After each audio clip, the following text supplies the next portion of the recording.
3 जनवरी 2024 एक लड़की constable SP से मिलने के लिए खड़ी है, अपने नंबर का इंतजार कर रही है और जैसे ही लड़की का नंबर आता है और एसपी लड़की को बुलाते हैं, वो लड़की एसपी के पास जाती है और रोने लगती है। एसपी तुरंत लड़की से पूछता है क्या बात है, आप इतना परेशान क्यों हो, क्यों रो रही हो, पूरी बात मुझे बताओ। ये सुनने के बाद लड़की अपनी पूरी बात रखती है एसपी के सामने। जब लड़की अपनी पूरी बात बताती है तो एसपी भी एकदम परेशान हो जाते हैं, हैरान हो जाते हैं, बौखला जाते हैं। अब लड़की की कहानी शुरू हो उससे पहले मैं आप सभी से रिक्वेस्ट करता हूँ कि वीडियो को लास्ट तक जरूर देखना। लड़की अपनी पूरी कहानी एसपी को बताना शुरू करती है। वो बताते हैं उत्तर प्रदेश के मुरादाबाद का एक थाना लगता है मझौला, जो हाईवे के जस्ट बाजू में है। उसी थाने में वो हेल्प डेस्क पर काम करती थी। उसकी पोस्टिंग होती है। इसी बीच में एक दरोगा उसके पास से निकलता है। इस दरोगा का नाम था ललित चौधरी। ललित चौधरी ने उस लड़की कांस्टेबल की तरफ देखा और उस लड़की कांस्टेबल को रुकाया, उससे पूछा तुम्हारा क्या नाम है, तुम कहाँ की रहने वाली हो। महिला कांस्टेबल अपना नाम बताती है, उसके बाद वो कहाँ की रहने वाली है वो बताती है। जैसे ही कांस्टेबल दरोगा को अपना नाम पता बताती है,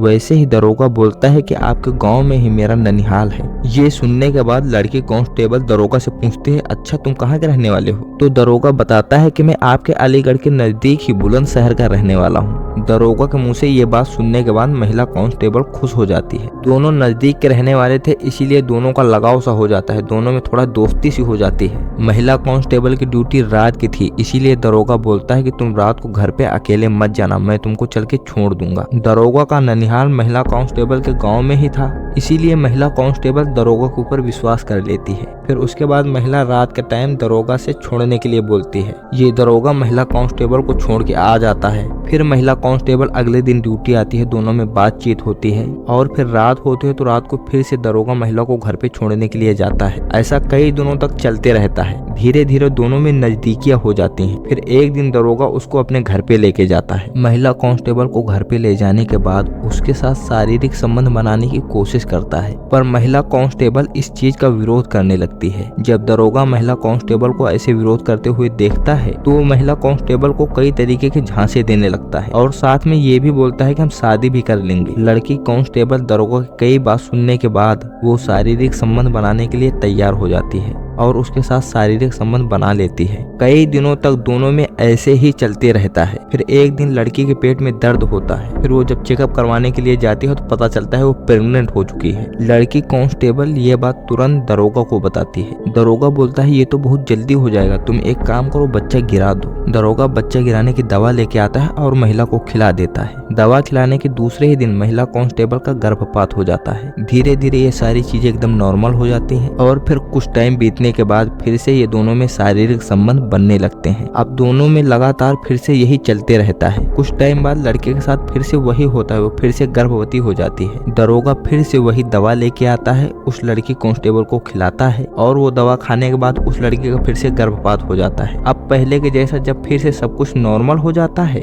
फिर से दोनों में शारीरिक संबंध बनना शुरू हो जाते हैं। लड़की ये सब बार बार इसलिए किए जा रही थी क्योंकि दरोगा उसको कई तरीके के झांसे में फंसा रखा था और उससे शादी करने के लिए भी बोला था। शादी तो उससे नहीं कर रहा था, पर एक दिन ऐसा आता है जब दरोगा कांस्टेबल से मिलने के लिए आता है तो अपना मोबाइल यहीं भूल के चला जाता है। दरोगा जैसे ही अपना मोबाइल भूल कर कांस्टेबल के घर से बाहर निकलता है, वैसे ही उसके मोबाइल पे एक औरत का फोन आता है। फोन लड़की कांस्टेबल उठाती है और पूछती है कौन बोल रही हो तुम। तो वो पूछती है तुम कौन बोल रही हो। फिर लड़की कांस्टेबल अपना परिचय देती है और अपना परिचय देने के बाद उससे पूछती है तुम कौन बोल रही हो। तो सामने वाली औरत जो कॉल की थी वो बोलती है मैं ललित चौधरी की बीबी बोल रही हूँ, यानी दरोगा की बीबी बोल रही थी। पहले तो लड़की कांस्टेबल को इस बात पे विश्वास ही नहीं होता, फिर जब विश्वास हो जाता है तो वो अपनी सच्चाई बताने की कोशिश करती है, पर जो दरोगा की बीबी थी वो कांस्टेबल की कोई भी बात नहीं मानती है। दोनों में काफी बहस हो जाती है, फोन रख देती है। तभी वो दरोगा अपना मोबाइल लेने के लिए वापस आ जाता है। जैसे ही दरोगा घर के अंदर आता है, कांस्टेबल बोलती है तुमने मेरे साथ धोखा किया है, तुम्हारी शादी पहले ही हो चुकी थी लेकिन तुमने इस शादी के बारे में मुझे कुछ भी नहीं बताया था और मुझे शादी के धोखे में रख के 2 बार गर्भवती गर्भवती भी कर दिया।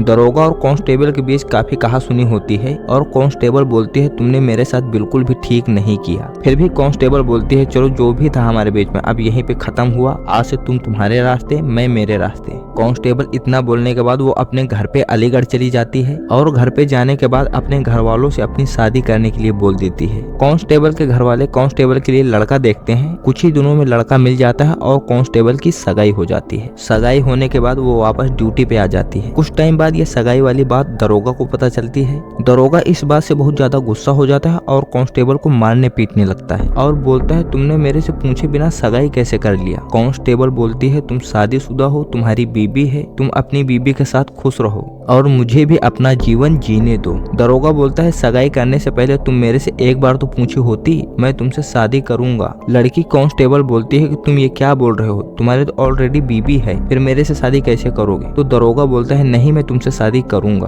और फिर से उसके साथ शारीरिक संबंध बनाना शुरू कर देता है। महिला कांस्टेबल इन सब चीजों से बहुत ज्यादा परेशान हो जाती है। जब वो बहुत ज्यादा परेशान हो जाती है तो वो अपना ट्रांसफर मुरादाबाद से अमरोहा में करवा लेती है। ट्रांसफर होने के बाद फिर से कांस्टेबल के पेट में दर्द होता है और चेकअप करवाने पे पता चलता है कि वो तीसरी बार फिर से गर्भवती हो चुकी है। कांस्टेबल अमरोहा से दरोगा के पास कॉल करती है। दरोगा कांस्टेबल से बोलता है कि जैसे पहले किया था वैसे फिर से कर लो, जैसे पहले दवा खाई थी फिर से दवा खा लो। कांस्टेबल बोलती है इस बार मैं बिल्कुल भी दवा नहीं खाने वाली हूँ और कांस्टेबल बोलती है कि मैं इस की शिकायत किसी बड़े अधिकारी से करूंगी।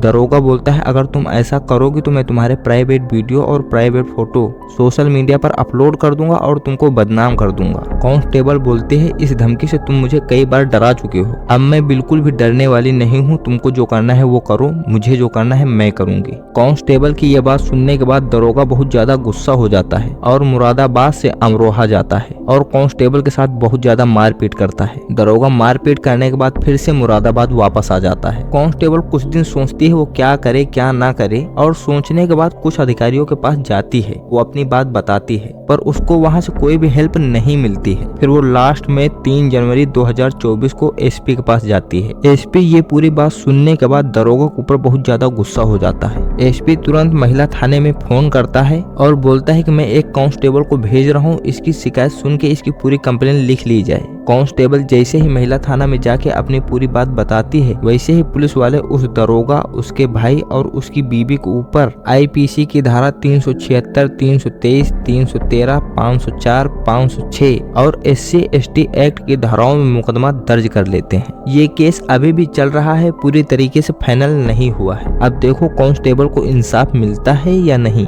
कांस्टेबल से पहले एक और लड़की इस दरोगा की वजह से अपनी जान दे देती है। दरअसल 18 मार्च 2022 को 17 साल के एक लड़की होली का पर्व बना के जब नहाने के लिए जाती है तो उसका 3 लोगों के द्वारा अश्लील वीडियो बना लिया जाता है। पर जब लड़की को पता चलता है कि उसके नहाते टाइम वीडियो बनाया जा रहा है तो वो विरोध करने के लिए आगे आती है, पर ये तीनों उसके साथ छेड़छाड़ करने लगते हैं। फिर लड़की ये पूरी बात अपने पापा को बताती है। दोनों पिता और बेटी थाने जाते हैं और FIR करने की मांग करते हैं। उस थाने में जो दरोगा था वो यही था, ललित चौधरी। वो लड़की और उसके पिता की पूरी बात को सुनता तो है पर कंप्लेन सिर्फ शांति भंग करने की लिखता है और उसके बाद पूरे मामले को समाप्त कर दिया। कुछ दिनों के बाद वो लड़की अपनी जान दे देती है। फिर भी ये दरोगा वहाँ से कुछ सीखा नहीं, इसने 2024 में फिर से ये गलती कर दिया। अब देखो इस दरोगा के साथ क्या होता है। अगर इस केस की आगे की जानकारी हमें कुछ भी मिलती है तो हम आप तक जरूर पहुंचाएंगे। बस आज के लिए इतना ही, मिलते हैं अगले वीडियो में। धन्यवाद।